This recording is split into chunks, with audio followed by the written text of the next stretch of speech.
Hey, everybody. I'm Allie. It's great to be with you this weekend at Crossroads, and we are in the Gospel of Mark looking for the fullest picture of Jesus that we can possibly get. Why is this so important? Whenever I read the Gospels, I'm always asking God, make sure I see the real Jesus because I want to know him, which helps me love him, and it actually also helps us understand what might he be doing in our life every single day. And today we're going to talk about that a little bit in depth in the context of relationship. What kind of relationship is Jesus after for you and for me in our life every single day? I think there's a line that he is inviting all of us to step across into a very specific kind of relationship with him.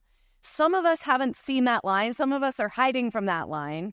But I think tonight might just be the day that some of us step across a line into a brand new place with him. Let me pray for us. Lord, please be with us here tonight. Would you speak to us personally about where we are with you, what our relationships are like? And I'm asking that you would invite every single person who's present with us here or online to step into a new space with you. In Jesus' name, amen. Well, we've been using this concept of circles and lines to think about some of the complexities of Jesus, who he is, what his character's like, what he does in our life. And through the Gospel of Mark, undoubtedly, when we look at how Jesus relates to other people, we see both of these things. Some of us love the idea of Jesus being circle Jesus, inviting everybody in Jesus, all up close, come closer, come near, everybody. And he is absolutely that. And he also draws some lines. And as I look at the Gospel of Mark, I see this theme that shows me how Jesus invited everyone into his circle. Mark writes about a very specific word that as you're reading the book with us, I hope you are in the app. I'm reading Mark through the app. I hope you are as well. Mark repeatedly talks about crowds.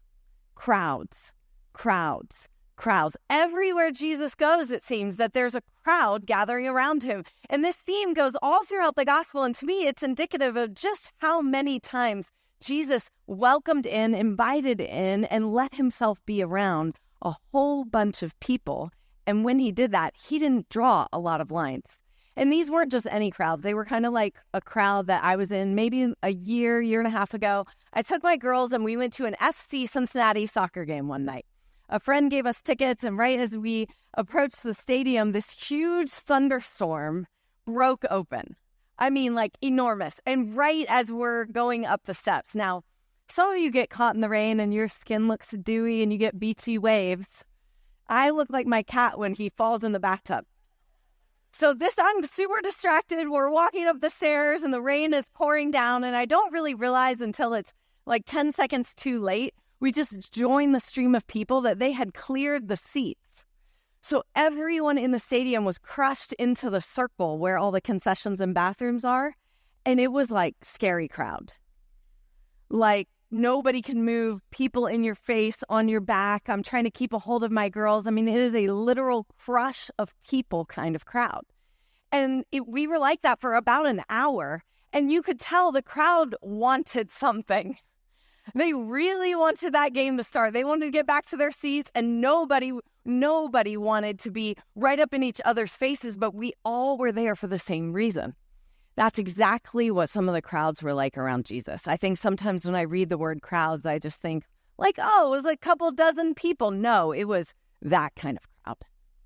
It was a crushing crowd. People were very interested in being near him because of how Jesus drew circles in a crowd, because of how he invited people into his space. Jesus was very freely interacting in the crowd all through Mark. Whenever you see that word, watch what he does. Jesus never once rejects, belittles, demeans a crowd. He actually engages very freely with them. Jesus meets needs in the crowd, like real practical needs. We get stories all the way through this gospel of Jesus doing things like feeding people dinner, like literally thousands of people he provides food for in a crowd. He heals lots of people. That's why people wanted to get close to him, because they wanted to touch him. They wanted to be close to him. They wanted to drag their friends to him in a crowd. And Jesus was patient and welcoming and inviting. He regularly taught the crowd because he got super bummed out that they didn't have good leaders who were giving them regular encouragement and instruction. Jesus seemed to kind of love a crowd. He certainly loved the people in the crowd very, very freely. Now, I think this is one of the things that we do pretty well in this community. I think that's why crowds can sometimes gather at Crossroads, because this has been my experience. I've been in this community 23 years. I have never once felt unwelcome, or I have never, ever, even when I knew not one person here, I've never thought that anyone was after something from me. I've genuinely felt invited into many things over the years. That's exactly how Jesus interacted with people in the crowd. And if that's real, we talk about camps and trips a lot around here. And if you decide to go on one of those, no one's going to check to see if you've been baptized or what your theological convictions are. Jesus didn't do that with people either. When he was in mass numbers of people, he invited them closer to actually meet real needs, to actually engage exactly where their lives were at that time and try to be a blessing to them in the crowd. He generously gave what actually mattered to people. He never represented a crowd as a terrible thing, but it is a one-dimensional thing. The kind of relationship you can have with somebody who's in a crowd is not complete, right? You might see what's true, it's just not complete. And I think about that whenever I speak, whenever I teach. I just think I really strive to be authentically myself, like to talk like I would to my friends or my coworkers, to say what's honest and real about my life and about my relationship with Jesus. I really do strive to do that. But at the same time, if you came home with me, you would see something entirely different. Right? You would see a bunch of new layers. If you came home with me, you would see how I talk to my kids. You would see how we did family meeting on Sunday night. You might wonder why there was Yahtzee in the middle of my kitchen table 365 days a year.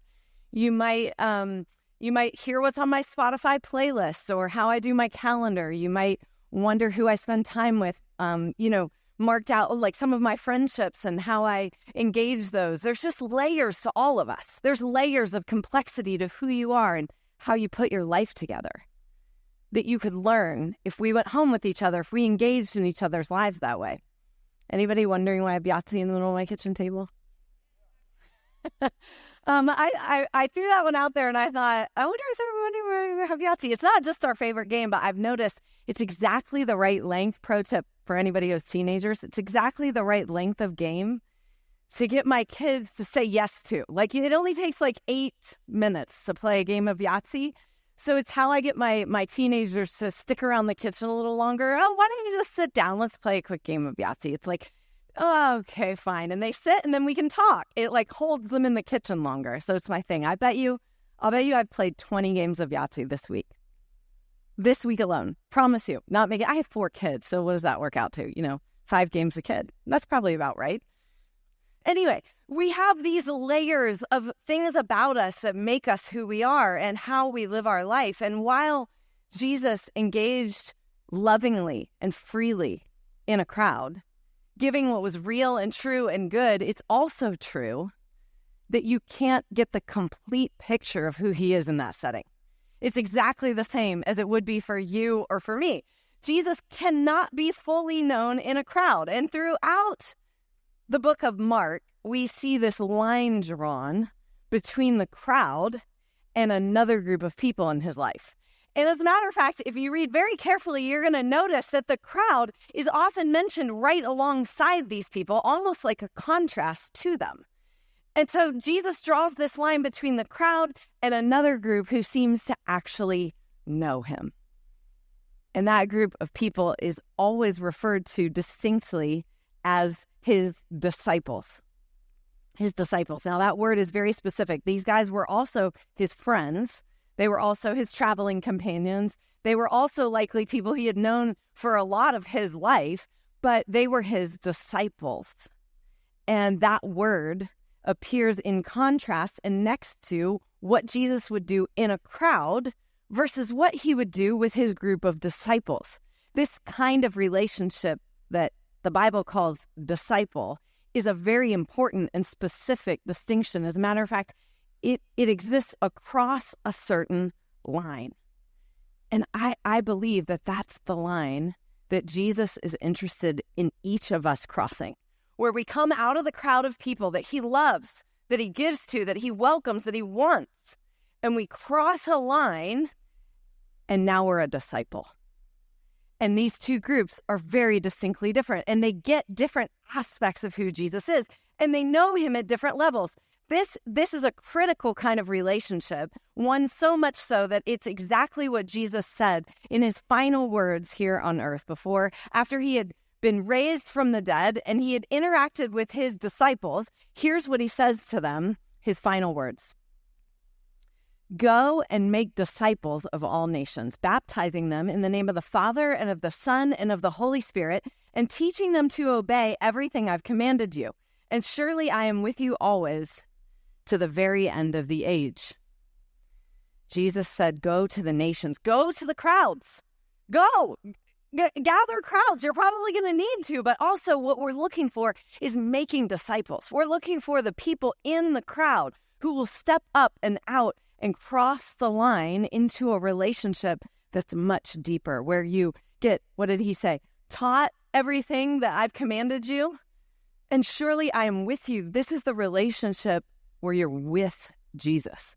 You're going where he goes. You're doing what he does. You're learning his ways, the way that you and I would if we followed each other around for the day. Disciples follow up close. They see the rhythm. They see the heart. They get exposed to how Jesus prayed and connected with his Father, where he went, what his mission was, why he was doing it that way. All of that stuff is the life of a disciple. And can you catch a glimpse of it in the crowd? Sure, you absolutely can, but you have to be careful because sometimes what you see of someone in the crowd, you can even misinterpret, right? You can see a thing in the crowd and you can assume it's about one thing, and then when you get to know the person, you realize, oh, that's what that really was. And it's exactly the same with Jesus. So we can glimpse him in the crowd, and what we see is true. It's just incomplete. And our knowledge, our deep knowledge of him is waiting in this relationship called disciple. So if that relationship exists and it's good, if your goal is to know as much of God as you probably possibly could, why aren't we all doing it is the question. And to understand ourselves a little bit better, I want to share with you something that happened when I was in seminary. I was taking a class that was actually partly online, and I had to turn in a paper. And there was like a portal where we had to upload it and check, like, yes, this is my original work, and submit it, little submit button. And so I go to turn in this paper, and there's a 2-question quiz. It's like you must answer in order for the submit button to, pop up. And so the 2 questions were, how much time did you spend on this paper? And the multiple choice was 0 to 4 hours, 5 to 9, or 10 plus. And you had to pick one. And then the second question was a lot more interesting. The first option, now I want you to imagine, what might you do if you saw this? First option was, I'll take an A right now, thanks.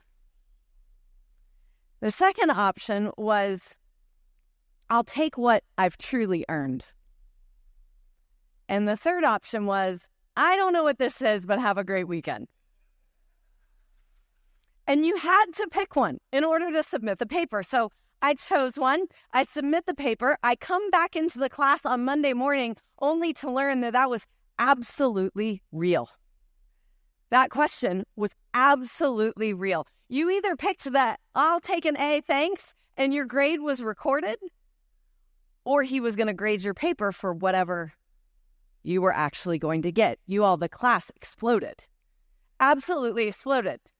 And we were to discuss this openly, like with each other, what we were thinking, what we were feeling. And most people were going like, I had no idea that was real. What? I've never seen that before. Some people were just flat out annoyed. I put 10 freaking hours. You mean to tell me if you put half an hour into that paper, you could have gotten an A on it? If you picked that option? Yep. Absolutely right. You definitely could have. It was utterly real. And it was a total setup.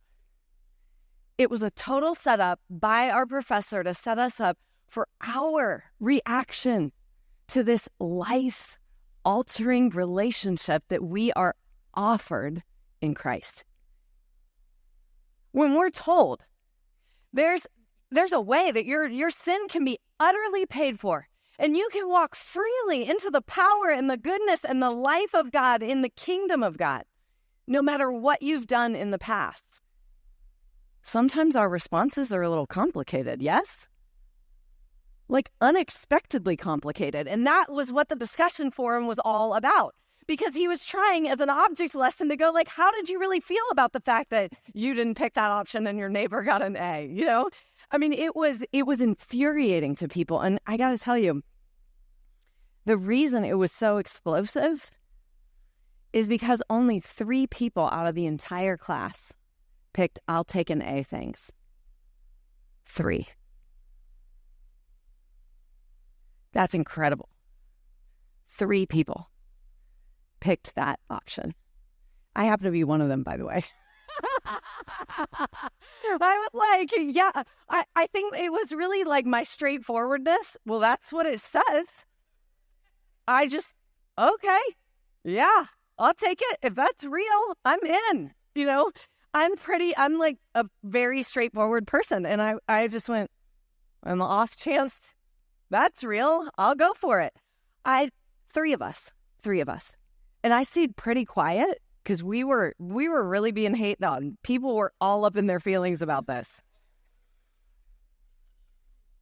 And it's amazing how complicated, how complex that question can be to answer, but it all boiled down to one thing. As I listened to the discussion that was going on in the class, what it boiled down to that day is that everybody had their own version of what they thought they might lose if they picked that option. I might lose self-respect.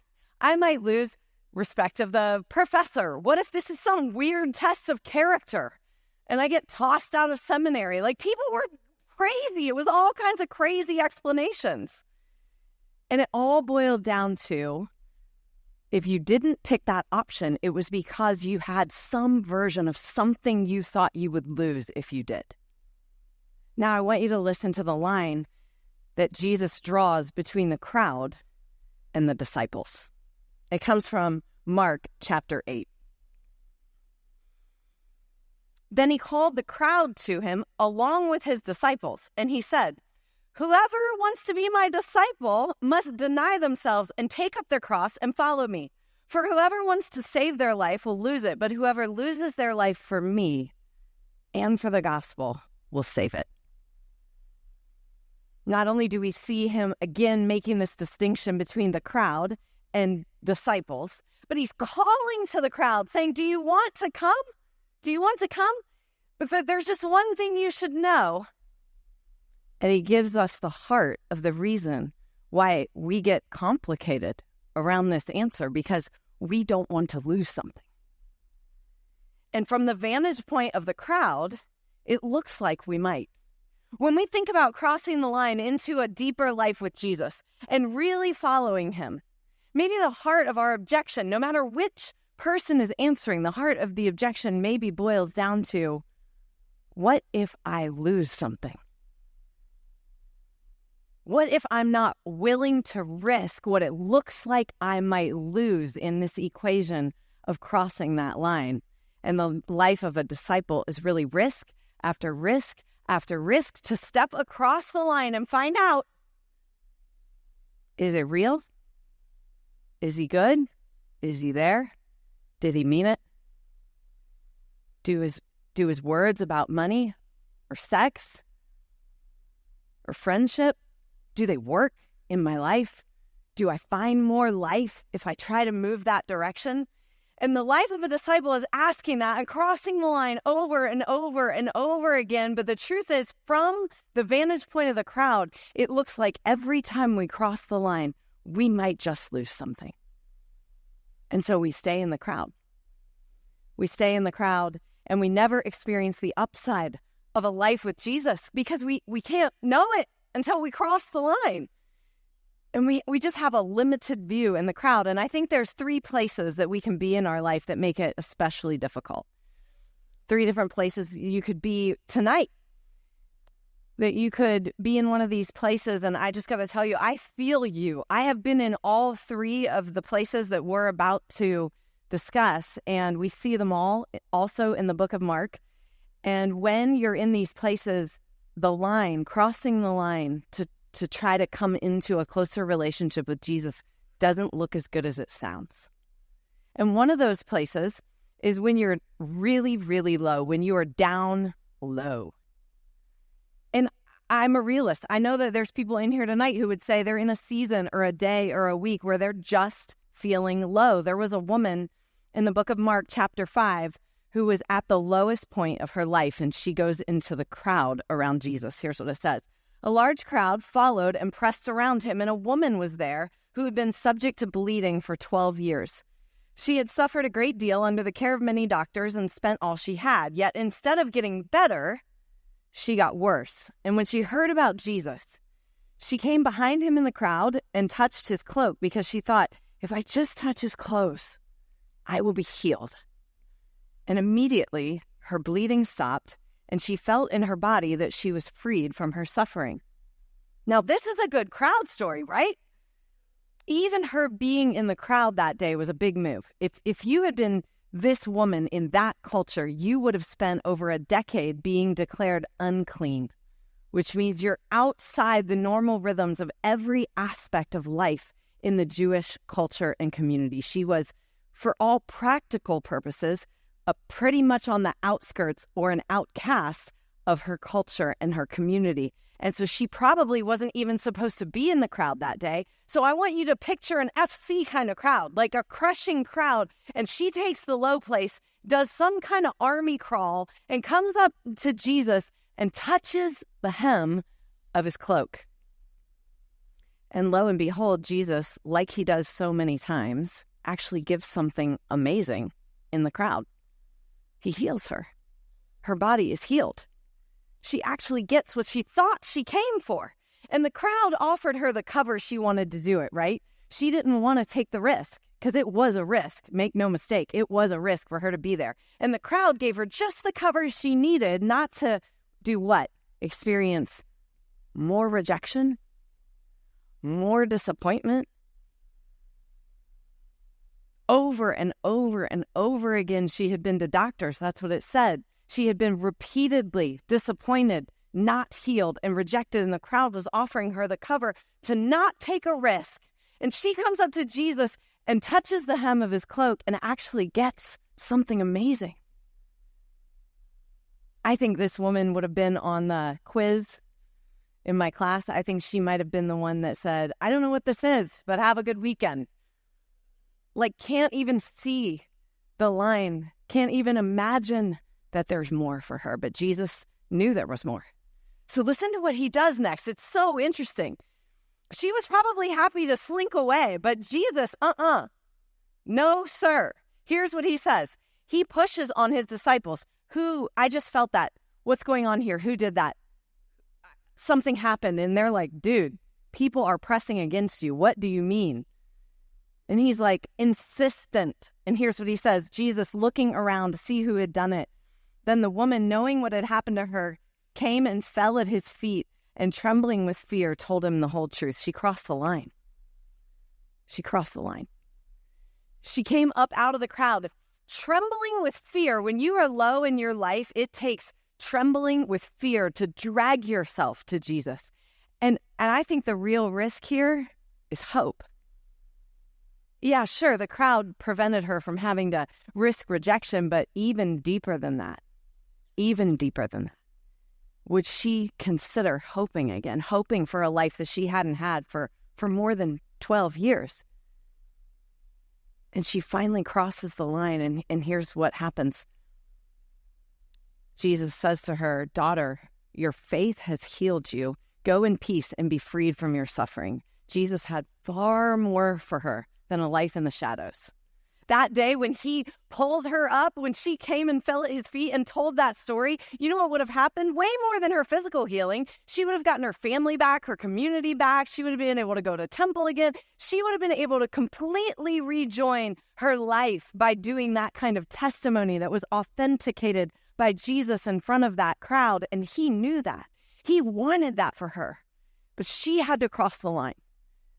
She slunk up and got the little bit that she came for, and Jesus was like, no, there's more. I want you to cross the line. So if you're here today and you're in that low place in your life, I get it.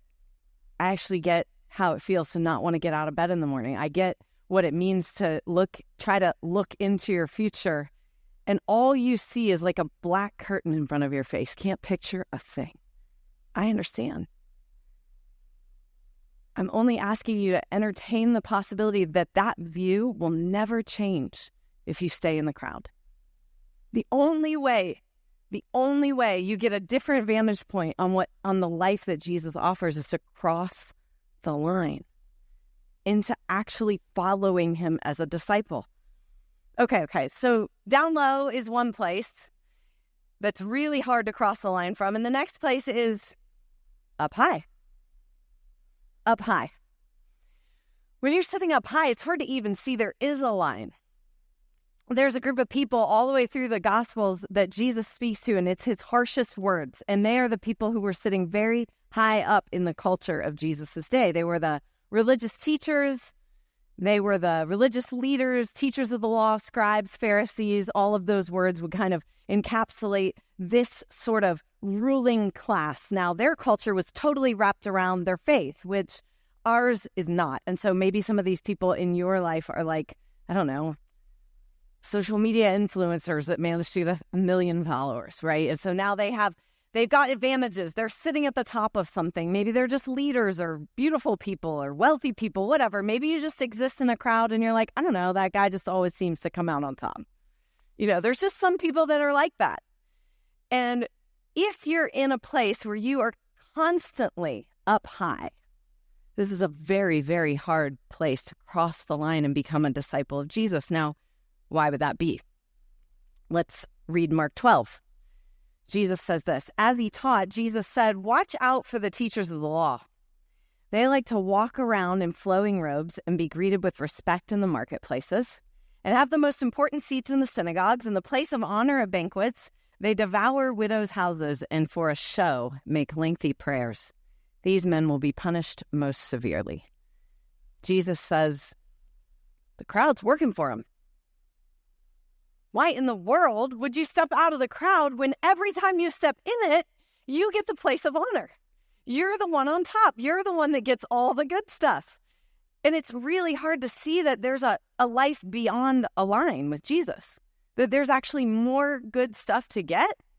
That doesn't compute a lot when you spend your life at the top. It can be a dangerous place because you can't even really imagine that there is a life. And frankly, a lot of times when you're consistently at the top, you're like, I earned this.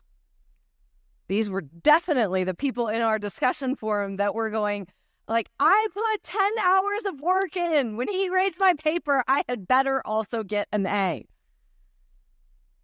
And the truth is, that's the truth sometimes, right? There are people who ride the top. It's just that when you're always up there, you lose sight of the line that is pretty far down below you. And I started thinking about this. There are no, I want to share another story with you from the Gospel of Mark where there's some religious leader that finally comes to Jesus across the line. And there's not one there. Most of them never did. We get a glimpse of one in one of the other Gospels who's really compelled toward Jesus, and the best he can do is show up at night under cover of darkness and start asking some questions, and that's good. In my book, he probably did end up as a follower. Maybe he's the one, but in any case, we don't have a wonderful story, and there's probably a reason why.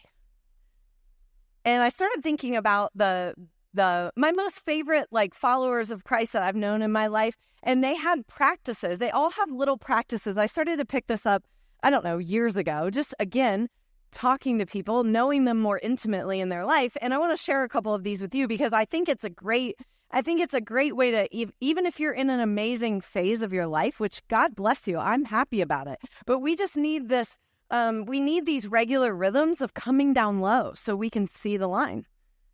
And we can cross it over with Jesus so we don't go thinking we're building our own life at the top, right? And so all of my favorite Jesus followers have all had these little practices that only them and Jesus really ever knew about. And they were all little practices of dipping down low. One is a woman that I've known for many years here at Crossroads. She's incredibly gifted in many different ways. And she serves on the facilities team and she cleans the toilets.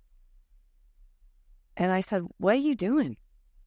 And she's like, it's good for me to remember that I'm not above this. This is my practice. This is how I do it. Wow.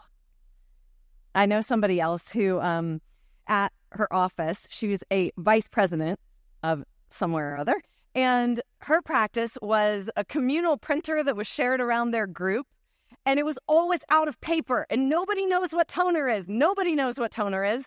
And so she took it upon herself to understand how to replace the toner. And then every time she passed the printer, she would check the paper tray and refill it so that the whole group always had a functioning printer. Now, a lot of you who are, I don't know, below 35 are like, why would you ever print something? What? Back in the day, we used to print things out, and it was a real pain when there was no paper in the tray. And she took that on for years. The vice president of their division refilled their toner and paper. Not her job, but her regular practice between her and God of a way of coming down, dipping down, making sure she wasn't living her life at the top. I'll tell you mine. Now, if you knew me, if you followed me home, you would know that I actually hate to cook. I like to bake, but I hate to cook. I feel like you either like one or the other. Do you think that's true?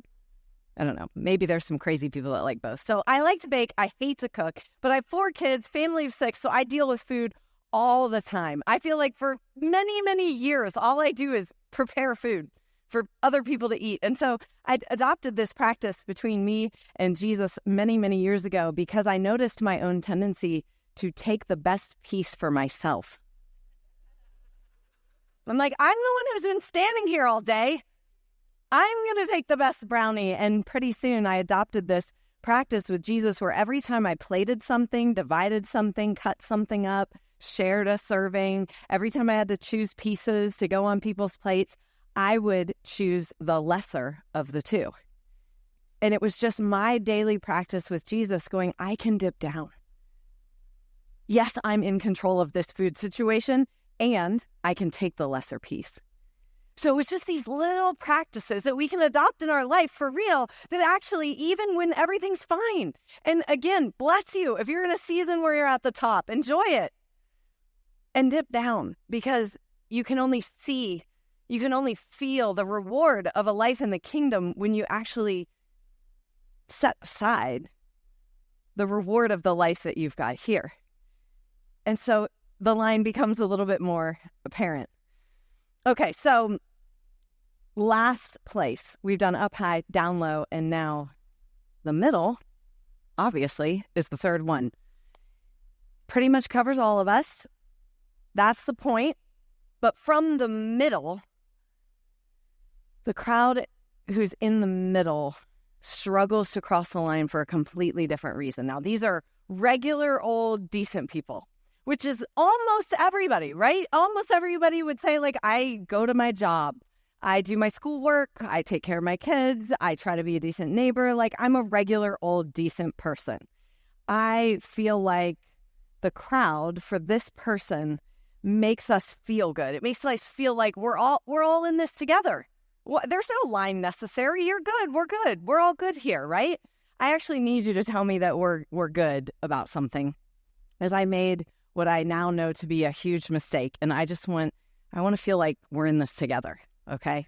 So like 6 weeks ago, I got lured into some ads online. I feel like they targeted me because I'm in Ohio where it was 92 days in a row of gray and 39 degrees. And it was like sunshines and bathing suits. And I actually purchased a bathing suit online in January. I'm just going to tell you right now, it's a big mistake.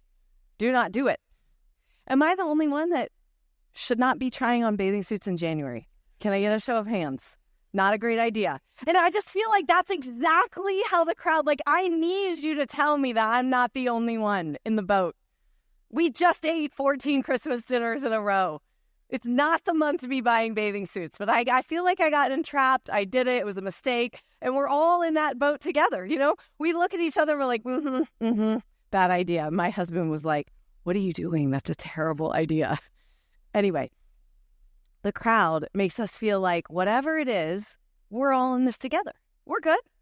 Surely God can't want something beyond the good things that I'm trying to do and my good intentions. He can't surely want something beyond that. Can he? At least I'm not like that guy, jerky superior guy or her who's down low all the time. I'm good. Jesus had some words for a crowd with a ton of people in the middle. A lot of decent folk in this crowd. It was his biggest sermon, mixed listeners from all over the place, tons of good, decent folks. And here's what he says to them. Take a deep breath. Not everyone who says to me, Lord, Lord, will enter the kingdom of heaven, but only the one who does the will of my Father who is in heaven. Many will say to me on that day, Lord, Lord, did we not prophesy in your name? Drive out demons and in your name perform miracles? And then I will tell them plainly, I never knew you. I never knew you. I never knew you. Guys, knowing Jesus is the privilege of the disciple. Knowing Jesus does not happen in the crowd. Knowing of him, knowing about his ways, getting a glimpse of him, even receiving good things from him, yes, all of that, and wonderful, and knowing him to the point where you're able to follow him into what he is doing, because that's what his Father is doing, and that's where the life of the kingdom of God is. That is the privilege of a disciple. And that's the kind of relationship that Jesus wants with you and with me and with everybody that he welcomes and loves into the crowds around him. And I know I joked about saying whether you're down low or up high or in the middle, it's pretty much all of us, but it is true because no matter where we sit in our life, it's never actually going to be easy because it always looks like the potential to lose something. Whether it's your own self-respect or the reputation of people around you, nothing the middle crowd hates better than somebody who tries to leave it, right? You're a hater. You're too extreme. What do you mean? It's unnecessary. We're all good here. It never looks easy from the vantage point of the crowd. It's always easier to stay. But life as a disciple is crossing that line not just once, but over and over and over again, and slowly realizing along the way in little snowballing ways that every time you cross it, it's not actually a loss. That your life becomes more and more and more alive. And that the losses you feared, they're actually weirdly gains in the kingdom of God. That there is nothing happening that isn't better than it was before. And it's a slow process, and it takes so many times crossing over that line. And I believe that there's a line that God has put in front of you. I believe that every single one of us, from up high, from down low, from somewhere in the middle, that there's an opportunity to cross the line into a greater level of disciple of Jesus. And it might be the very first time that you've ever said, I want to follow you. And it might be the 175th time. It might be the 12th time on the exact same issue. And you keep hopping over the other side of the line, and now we're going to go back again. That's fine. Jesus offers that to us free and clear no matter what has happened in the past. And I want you to think about what that line might be while I give you a visual that I hope encourages you. I had a dream over a decade ago. And I don't remember what I thought about it at the time, but it was so striking to me. It was so encouraging to me that I wrote it down. And for some reason, I never forgot it. Do you ever have dreams like that, where you just return to them in your mind? Hopefully it's a good one. This is a good one. And I want you to have this visual in your mind as you think about what line you might want to cross into a new space with Jesus. So I was a soldier on a battlefield. And night was about to fall, so the battle had kind of died down, and I had come into this space where I wasn't very protected. And so I chose this like little bush that I was like, oh, this might hide me for the night. But I'm going to be exposed. Like it kind of hid me, but not really. And night fell, and I got super stressed. And I knew that the light was going to come up, and I was going to be exposed, that I wasn't really hidden where I was. And so I made a decision as the dawn came, and I decided the best thing I can do is actually to stand up above the line of sight of this bush, because then maybe, just maybe, there would be somebody that was in my company of soldiers nearby that could help me. So I'm just going to pop up. That's the best thing I can do. So the dawn comes, and I do that. I pop up above the line, and I'm terribly nervous, and I think I'm probably going to get shot. And then everybody around me, hundreds of people in the same uniform that I'm in, stand up all around me. I was completely surrounded the entire night by my own soldiers on my own company and my own team. And I say that to say that from the vantage point of the crowd, it always looks like it's going to be a loss. It always does. And when you choose to cross the line into a new place with Jesus, what you will find is that he will never leave you alone. There will always be people right here. Some of them are probably sitting in your row tonight. There will always be people that he surrounds you with, and there's life everywhere that you look. And all through the night, I was convinced that what was going to happen was death, and instead what I found was life. And so as I leave you here today, I want you to look for this line. There's a bright orange line. And now if you're anywhere at any of our sites, you will see a bright orange line when you leave this. Maybe you saw it on your way in. Maybe it wasn't even there. Maybe you weren't looking for it. Maybe it was, maybe it wasn't. But you're certainly going to see it on the way out. And if you're at home, find a line. This is a moment for you and God. You got a hardwood floor or a threshold of a doorway. You got some kind of line around you. And I want you to consider crossing it and having a moment with God where you tell him, this is the line I'm crossing tonight.